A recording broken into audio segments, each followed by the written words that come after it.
Have you ever found yourself constantly logging in and out of Canva just to switch between personal, business, or client accounts?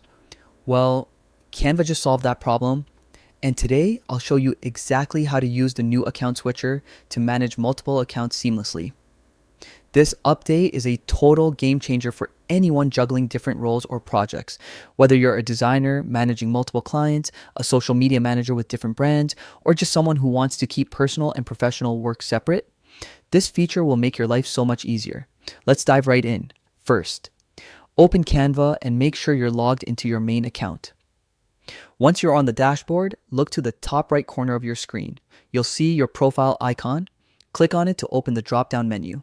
From here, look for the new option that says Add Another Account. This is where the magic happens.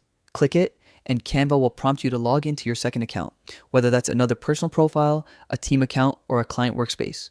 Simply enter the email and password for that account, and you're done. Now, here's the best part. Once your accounts are linked, switching between them is effortless.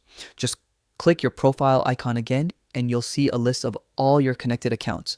Select the one you want, and Canva instantly takes you there. No logging out, no reloading, no hassle. This makes it super easy to keep your projects organized and separated while still letting you jump between them in seconds. You can design for a client in one moment and then switch to your personal projects in the next, all without breaking your creative flow. In short, Canva's new account switcher works in 3 simple steps. Click your profile icon. Choose Add Another Account. Enjoy smooth, instant switching between all your Canva profiles. It's that simple. And once you start using it, you'll wonder how you ever worked without it. So go ahead and give it a try. Explore Canva's new account switcher and discover just how easy it is to manage all your creative worlds in one place. If this tutorial helped you out, don't forget to like the video, subscribe for more Canva tips, and drop a comment letting me know how you're using this feature.